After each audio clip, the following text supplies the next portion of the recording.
Previously, in Hedge Knights, the adventuring trio carefully progressed through the barricaded, debris-ridden ruins, making sure to clear each and every room as they progressed through the bastion-turned-tomb. Back in the castle, the smaller bison shack was demolished and the soil beneath it was tilled, readying it for next spring, while the bison were relocated to a small barn that opened to a roaming paddock. The Adlets worked diligently to purify the larger bison pasture, deciding to wait to relocate them until the soils were cleaned to avoid needlessly sickening the bison. Episode 43: Lost Knowledge. Sapo couldn't sleep. As winter drew near, he worried about the trio who had been away for so long. While he knew the journey would be long and arduous, the wilds of the Ryza forest were unforgiving, and he feared the worst. As the ambrosia bore fruit, picking the berries reminded him of how much progress they had made in just a few short years, going from a small wooden hovel in the glade to an imposing castle complete with farms, pastures, and walls. He wondered how useful old books could actually be towards further progress, and was concerned Megahoof was chasing a dream too far. The other Adlets seemed to be aligned with Megahoof's goals, but Sapo felt like traveling back to Hellenora Island to share all that they had already learned would have been a far better use of their time. Megahoof found it hard to sleep. His discovery of Maki and bread within the ruins created a most vexing question for him. Maki was thought to be long extinct, and only through his archival efforts, he and the fellow Adlets brought the crop back. If the ruins had Maki, that meant other communities somewhere out in the Ryza forest also had ancient seed stocks, but also that those communities were likely long dead from visitor raids, which is the only way to explain the cache within the ruin walls. The cache created too many questions, and Megahoof was eager to search the ruins for answers. As far as he could ascertain, they had cleared most of the ruins already. The entire mountain had been excavated into a bastion within the swamp.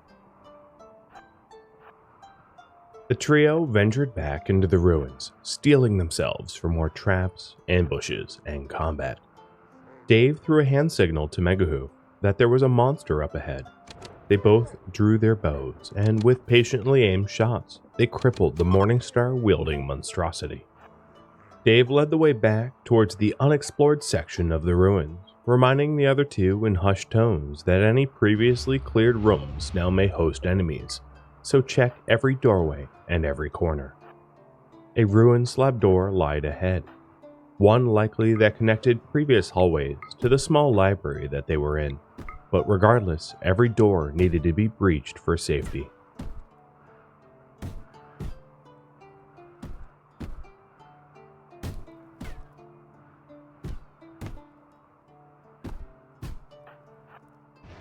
The three stood back and drew arrows aimed at the now badly damaged hinges of the broken door, to reveal an empty corridor leading back to the cramped barracks.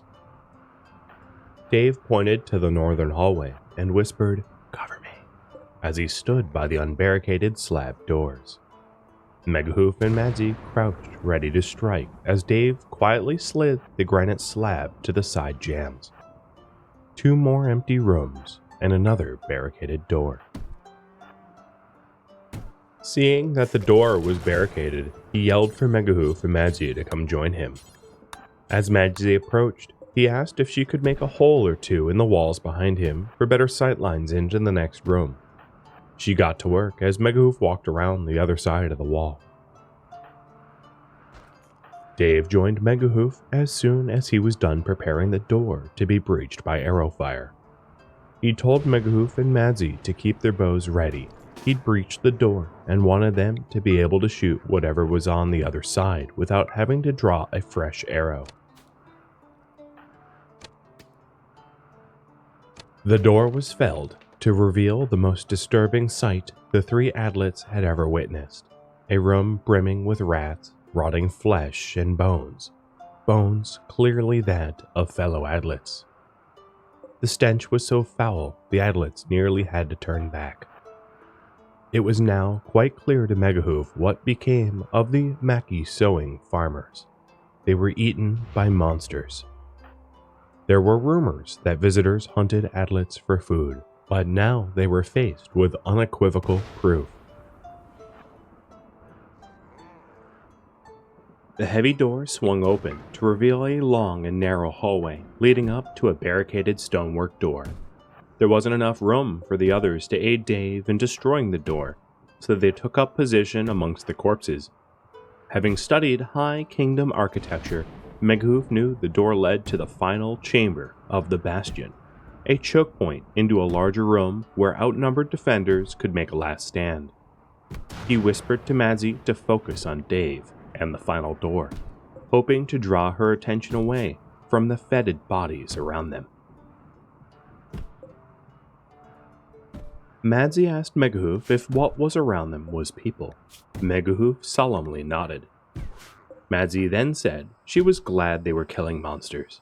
Megahoof nodded again. Dave returned to their side and said he was ready to take the shot. Megahoof and Madzi waited with their breath held for steadier aim.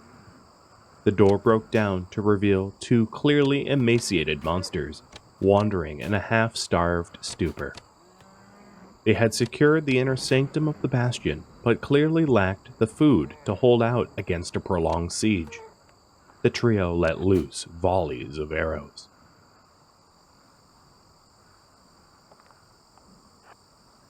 The final defender staggered towards the long hallway and collapsed from both hunger and arrow wounds.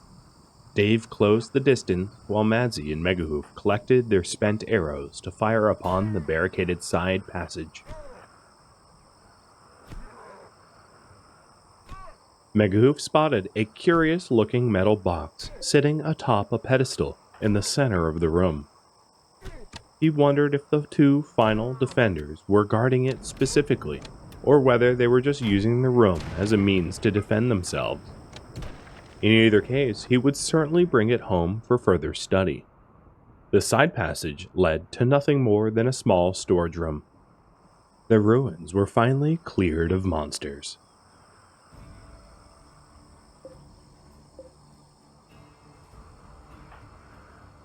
Megahoof asked Dave and Madzi to haul the Mackie they found to the stove, and if the stove needed repairs or refueling, they ought to tend to that too. Megahoof wanted to go through the ruins and collect all that he thought might be important, a task only he was uniquely skilled to do. But he was also the only one who knew how to preserve Mackie, so at least they could help set up the area for him so he could cook quickly. Megahoof told the others he was planning to quickly skim the bookshelves for any books that looked undamaged enough to read. The ruins were quite dank, but unbelievably, most of the books on the high shelves seemed salvageable. Any additional food that looked edible should be collected. They needed a full accounting of their provisions to make sure they had enough for the long journey back home. With care, Megahoof scoured the shelves and boxes for books and tomes that he needed. The trio wouldn't be able to carry much on their journey back home. Without pack bison, they'd only be able to bring what would fit in their backpacks, meaning that despite finding well-crafted blades, gems, or jewels, they'd have to leave all of it behind in lieu of books and tomes. He was glad Lazarus hadn't come on their excursion. It would have pained him to leave behind so many finely crafted blades forged in the age of the High Kingdoms.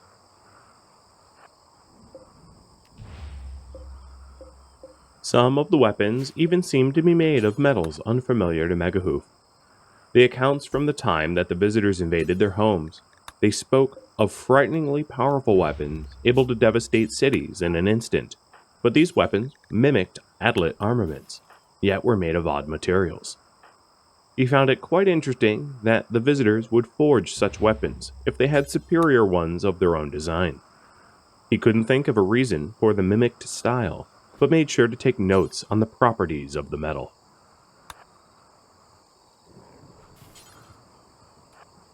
Megahoof got to one of the two bookshelves they had found in clearing out the ruins.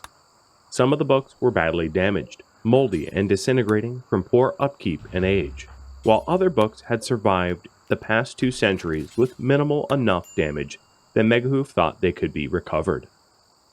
Most of the covers were too worn down to identify the tomes, so he delicately peeled the first few pages of them to skim the contents and figure out if it was worth the effort to haul the tome back home, or if it was something they could leave behind. Many of the books seemed to be basic training manuals, of little use to the adlets, while others were exactly the sort of tomes Megahoof hoped to find.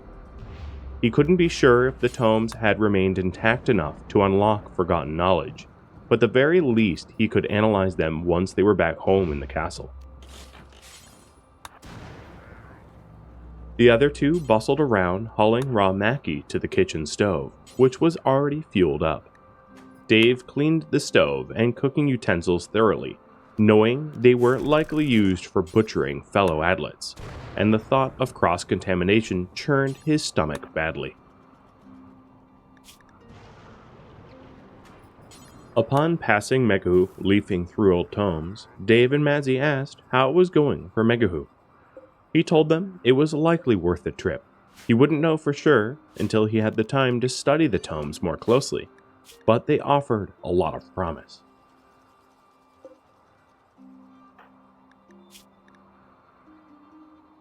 Many of the chests and boxes contained gems and jewelry, which was a confusing thing to find in a military bastion.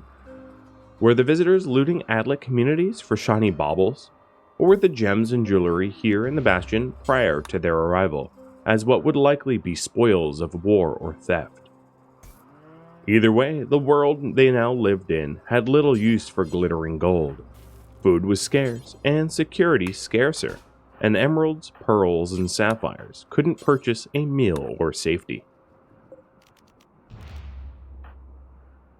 Dave told Madzi that if she found anything that looked remotely edible, she ought to bring it to the kitchen so they could stockpile as much food as they could for the return journey.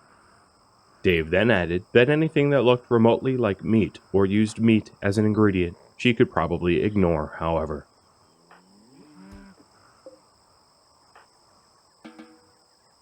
The other shelf in what was likely the commander's quarters offered even more promise than the last. The books were in better condition, and one in particular seemed to be about metallurgy, smithing, and smelting, which was exactly what Megahoof hoped to find. He spent extra time leafing through the pages. None that he thumbed through seemed to be damaged or stuck together. The book was worth more than all the treasure in the bastion's hoard. Steelmaking could allow adlets to forge arms and armor to wage war on the legions of visitors and reclaim their planet from the brink of destruction. After cataloging the tomes in the commander's room, he continued to scour the bastion for additional books tucked away in crates or chests. It was difficult to systematically search the bastion due to the mold and low-light conditions, but after having traveled for weeks on foot and then painstakingly clearing the ruins of man-eating monsters, this task was blissful by comparison. Despite Megahoof's hopes, besides the grisly butchery room, there was scant evidence about how the monsters behave, why they were decked in ancient Adlet arms and armor, or why they were even in the Adlet's homeland in the first place. As much as Megahoof hoped to find tomes of ancient technology, he was also hoping to shed some new light about the monsters to at least understand their tactics, strategies, or purpose. The raids that continually assaulted the Bison Castle seemed to be at least somewhat orchestrated, some more than others, but the monsters in this bastion showed little regard for one another and didn't coordinate at all, which was fortunate but strange.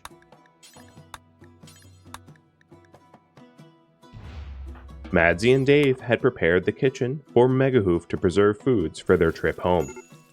They also happened upon a satchel full of dried meat. Dave inspected the meat and smelled the telltale signs that it was made from boomlope rather than adlet, as the dried strips had the same smell as boomlope leather. a rather off-putting, acrid smell, but it didn't carry an unpleasant taste. Dave figured the dried meat was more spoils from the raid, and packed it up with the rest of the prepared provisions. Megahoof tended the kitchen stove. He didn't bother going to the extra effort of pressing the moisture out of the Mackie. The meals didn't have to last for years, just a few weeks for their return trip home, and skipping the extra steps saved considerable time and energy. He worried the difficulties they'd face ahead. Winter was upon them. With barren trees and potentially trekking through snow, the trip home burdened with books would be a true test of endurance. They all yearned for warm hearth fire, hearty meals, and the security of tall walls, while Madsy and Dave yearned for adventures out on the open road.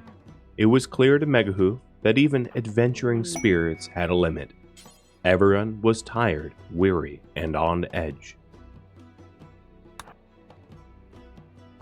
Toxic clouds descended upon the castle, darkening the sky and making it difficult to breathe. The Adlets no longer worried about their home being swallowed up by the encroaching pollution. The Boundary Arboretum had proven time and time again it was fully capable of absorbing whatever excess the smogs brought about. But they did worry about how the trio was faring so far and long away from home. Ambrosia sprouted around the tilled fields in spite of the approaching winter and current smog.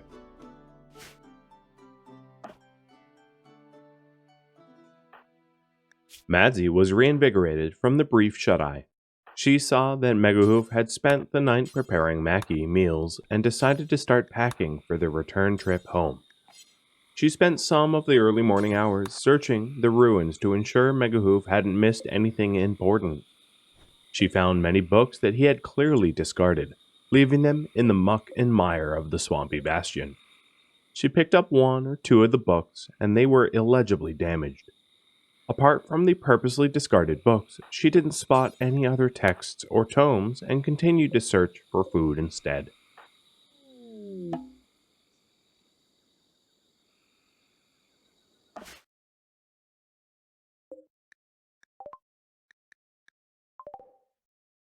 At daybreak on the penultimate day of autumn, Tangier went into labor and called out for Sappho and Lazarus's help.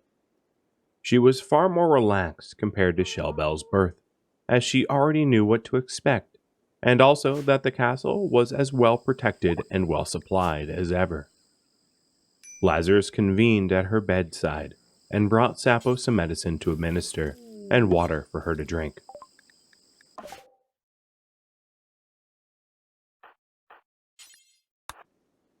Her labor was fortunately both short and uncomplicated.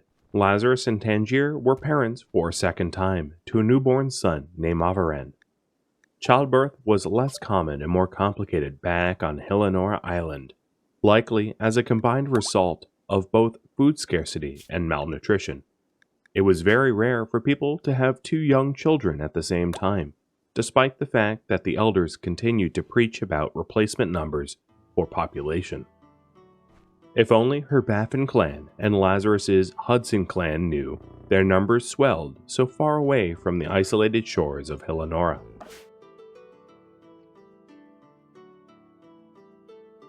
Megahoof awoke to find the food sorted and packed, and went to check up on the outside stockpile. Everything looked in order, and there was still enough Mackie for one last batch before he and the others would set out on the return trip home. Dave awoke, clearly achy and grumpy from the lack of decent sleep. Megahoof told him they'd be leaving quite soon in as chipper of a tone as he could manage.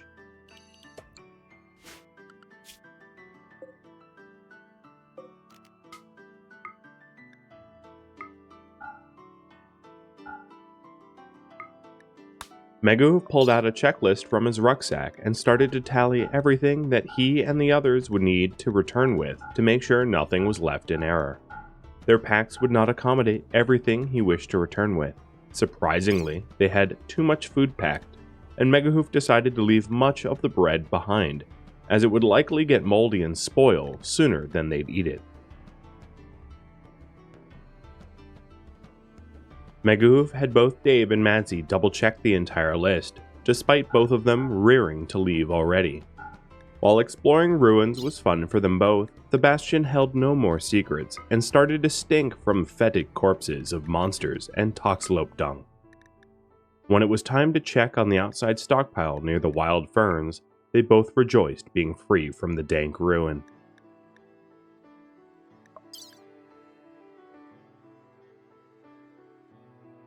While he knew the teacher's training manuals weren't of the utmost importance, he was a little disheartened to realize they'd have to leave them behind as well. It was doubtful anything truly enlightening would be ascertained from such simple textbooks, but they were still an important piece of Adlet history, and leaving them behind still stung a little.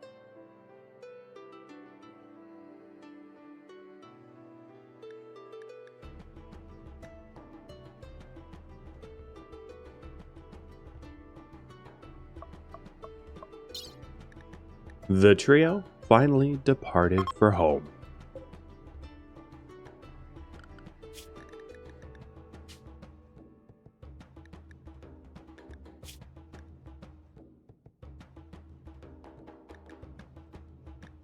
Back in the castle, the Adlets held out hope their friends and family would return soon. Days were getting colder and darker, and the thought of them being out there weighed heavily on them all. Thank you for tuning in to Hedge Knights, episode 43, Lost Knowledge. If you would like to support me as a content creator, please consider liking, subscribing, and sharing this content with your friends. If you would like to support me directly, a link to Patreon can be found in the description of this video. Thank you so very much for watching, and a special thank you to my Patreon patrons, Twitch subscribers, and viewers like you that support the channel and made it all the way to the credits. Thank you so very much. I hope to catch you next episode. Farewell, my fellow Adlets.